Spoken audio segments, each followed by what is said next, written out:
Hello, St. Gregory's. How are you? We're still missing you and we hope that you're missing us too. Okay, thank you so much for the fantastic questions that some of you have sent in. So here we go. So Bethy and Angus would like to know a little bit more about the children who are in school. They want to know whether they're wearing their own clothes, and they also want to know whether what sorts of things they're doing. So they're doing very much the same as I said about last week. The children in school are allowed to wear their own clothes because we don't think it's very fair if we make them wear their uniform and everybody at home is allowed to wear their own clothes. They still bring in their ties sometimes to be able to put on for their home learning. And they do a little bit of home learning each morning, about the same amount as you, and they use all of the same resources. And then they have to do some exercise outside. They also need to go and do some jobs around the school, and they do some arts and crafts in the afternoon. Okay, very, very similar to the routine that you're trying to keep as well. So we're trying to keep things as similar for those children as we possibly can so that everybody's being treated in the same way. The next question is from Nathaniel in Mrs. Penny and Mrs. Williams's class. He says, my goodness, this is a very deep one, Nathaniel. You're thinking about some of the Gospels that I read to you, aren't you? How does everyone fit in heaven? Great question. I think that this is from the Gospel of St. John. And John says that there are many rooms in my Father's house. And of course, we know that he's talking about heaven because we talk about that in assemblies, don't we? So when Jesus died and then he ascended into heaven and he went and he opened up the gates to heaven, we are taught that he opened them up so that when we die, and as long as we have been following those rules and we're sorry for anything that we've done wrong in our life, then we too can go into heaven. And the Bible tells us that we will then live forever.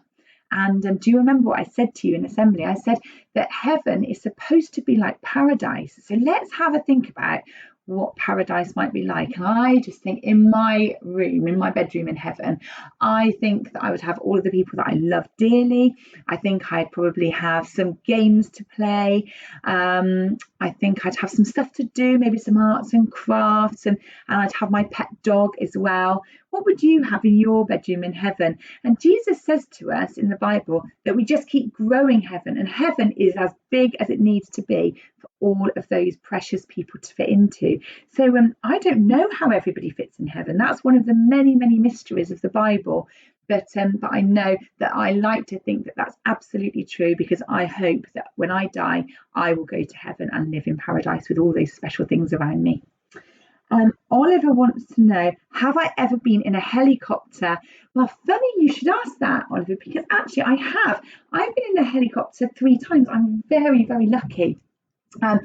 My uncle used to own a helicopter with one of his friends, and he trained to be a pilot. So on special occasions, a couple of times, he took us up in a helicopter. One of them was on my 21st birthday, and another one was the day that my cousin got married. And so we went up in a helicopter, and we had to wear our earphones and have our microphone there to be able to hear and speak to each other in the helicopter. I will try and dig out a photograph for you, Oliver, and pop it onto Dojo. I'll have to have a bit of a scoot around all of my files, but I'll try and find one for you. I've also been in a helicopter when just after I got married in the Grand Canyon, which is the most amazing landmark in America. So perhaps you could have a look on the map and try and find the Grand Canyon. It's amazing there. The next question is from Jacob, who's in Mrs.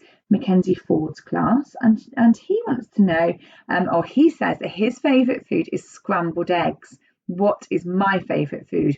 Well, I love food. I'm definitely a feeder parent, so I love to just cook for people. I love to make sure that everybody's got enough. And as soon as anybody comes into my house, I'm always saying, oh, what would you like to eat? So I love doing anything with food. So my favourite food is probably fish and chips or Chinese takeaway. And I'm really, really missing all of those at the moment. On Friday, Lola made some fish and chips for me in the oven, and it was delicious, not quite the same as chip shop fish and chips. So I might have to see if I can get a takeout delivered soon. Joseph Powell wants to know if I could read another bedtime story. Of course I can, Joseph. I love reading you bedtime stories, but it's a bit of a juggle because I've got my own 2 children to look after too. So let me. So what I'll do is I will do one this week sometime for you. I think I've got a Friends of St Gregory meeting on Zoom on Wednesday night. So what I should do is another night this week, I'll go on to Twitter Live, but I'll let you know through Twitter at that daytime that I'm going to do it for you. Okay, so that you can get ready. Luke and Lucy would like to know, what do I do for entertainment? Well, I'm not sure, children, if you've noticed, because I know this is a bit of an adventure for you lot, but actually us adults are really, really busy at the moment. We're trying to juggle work, we're trying to juggle our own families, we're making sure there's enough food in the house, making sure that everybody's calm and everybody's got what they need and having enough cuddles too. So at the moment, there's not very much time for entertainment.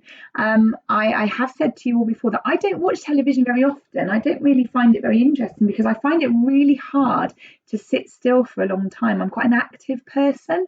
So the sorts of things that I've been doing for entertainment is I've been trying to do some arts and crafts with James and Lola. Now, you lot know how creative or not creative I am. So I've been learning lots of new skills. We've been making some papier-mâché things this week. Oh, there's muck everywhere.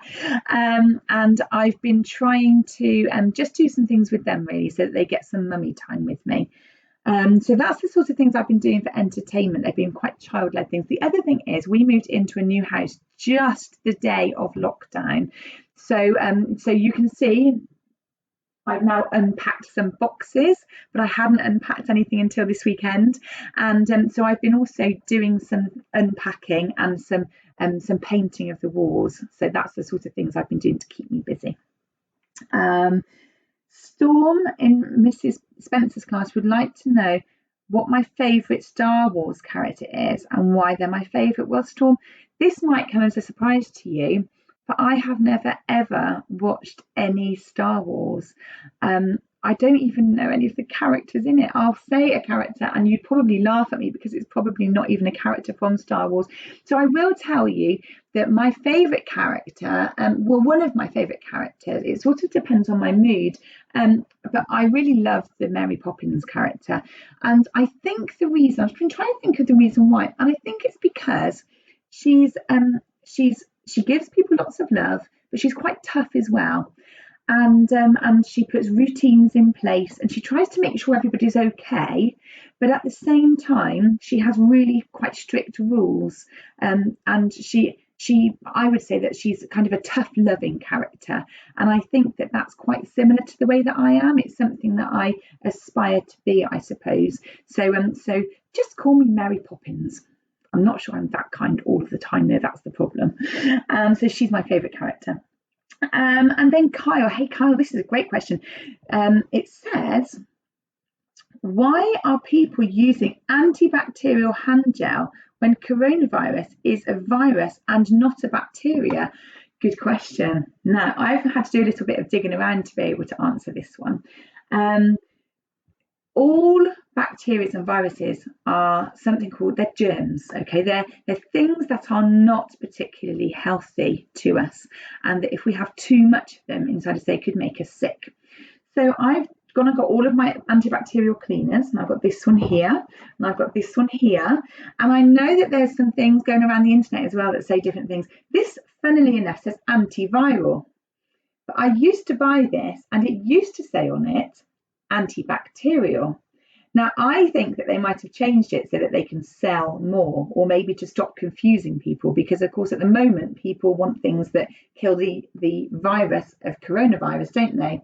And this here is antibacterial, and it says that both of them say that it kills 99.9% of bacteria, and it includes some of the ones that it kills. But this antiviral one says that it is effective against coronavirus and lots of other things. But so it actually says that. But I have seen that there's some Dettol sprays that say the same, and that's because coronavirus is a virus. You're quite right, but it's also the term to use for younger children would be a germ. It's a germ that's not very helpful to us, and a lot of these kill germs. Now, antibacterial hand wash and the alcohol gel, what they actually do is they create an environment, like a place for a germ to live, that's not an environment that a germ likes to live in. So there's a substance in there that means that it's not very comfortable for the germs to live in. Now, some of those germs will be bacteria and some of them will be virus. And so what we're trying to do when we spray things, when we put things on our hand, and when we get rid of things, when we hand wash with soap, what we're trying to do is to make the environment, the habitat, the place that the germs are living, an uncomfortable place for them to live, so that they don't want to be there and they die. And so that's what we're trying to do. It's a little bit like going into a house and having no windows, no electricity, no food, no heating, no television, no way of being able to see the sunlight. It's a little bit like us going into a house like that and thinking, oh, is this a really nice place to live? No, it wouldn't be the best place to live. And so we might not like to stay there. And that's what we're trying to do for germs. So we're trying to put substances onto them that they're very uncomfortable with and stop them wanting to live there. And that's the reason why we put antibacterial wash onto our hands, because actually that also kills lots of germs, and some of those germs are bacteria and some of them are viruses. Okay, so I hope that answered your question, Kyle. A lot fewer questions this week, but I'm sure I probably answered lots of your questions from last week. I'm going to go and try and dig out a picture of me in a helicopter over the next couple of days, and I shall pop it onto Dojo for you. I'm really, really impressed with all of the things that are coming in from your work on Dojo. The teachers have really enjoyed being able to just message you and kind of text you back. The reason that we've asked you to do that is so that we can show you that we're pleased with what you're doing, but it's also so that we know that you're okay. And please, if you need some help with something, if you're worried about something, can you use one of those messages on Dojo just to be able to say to your teacher what you're worried about or what you need help with? And we'll do our very best to be able to help you, maybe by messaging back or perhaps sending you an email. Okay, and we care about you very much. We're missing you dreadfully, and what you need to know is I will be giving out more and more information over the coming weeks about what might happen when we come back. I've already started planning with other head teachers in Cheltenham, and we're not going to be coming back very, very soon, but we are starting to think about what school might be like when we come back. And as soon as I know, I promise I'll let you know. Okay, I can't wait to have you all back. Take care. Lots of love. Bye-bye.